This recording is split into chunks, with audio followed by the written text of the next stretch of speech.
Ritesh, so excited to have you on the show. You've had a phenomenal journey, doctor by education turned entrepreneur. You've built, launched, sold multiple companies. You're now an angel investor. You've been in the education sector. You're now the founder and trustee of Plaksha. What a phenomenal journey. So first of all, congratulations on that. And I think that's let's start with your latest role and talk about the education sector in general.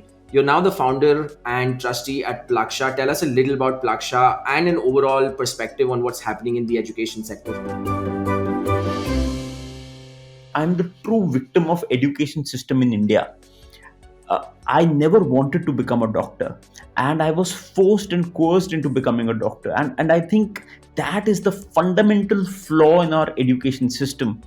If you talk about NCERT, if you see in the past 75 years since we have gotten independent, we haven't changed our content significantly. See, the purpose of education is not to create followers, but to create believers.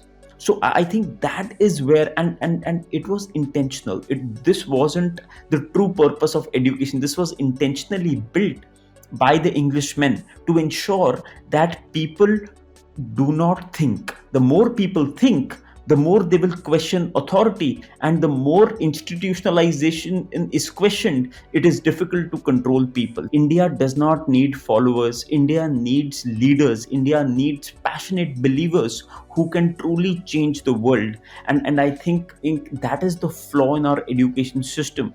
And with Plaksha, what we all are trying to do is that we are trying to build an institution which does not teach education of the past, which A fundamentally changes what education is, and B teaches education of the future.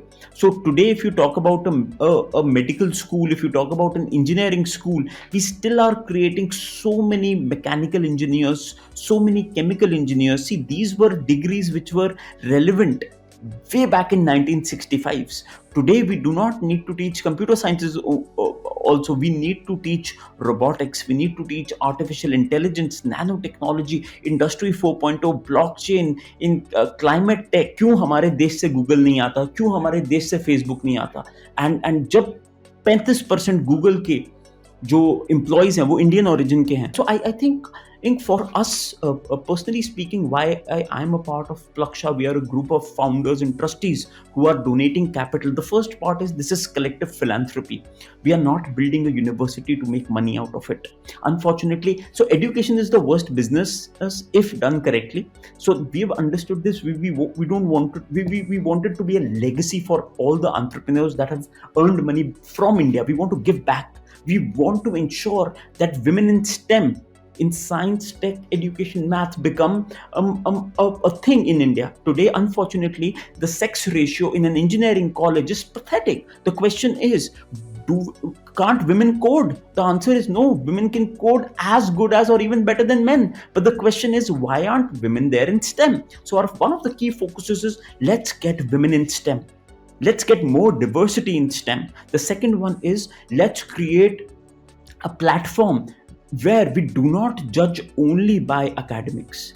And the third one is, let's create a level playing field. It should not be that nahi yaar kisi ka baap bahut ameer hai usi ko hi aana chahiye. The question is, can a rickshaw puller and that is the dream. The day we always call this the American dream. The American dream stands for the fact that a person whose dad used to sell hot dogs in Manhattan eventually became a billionaire.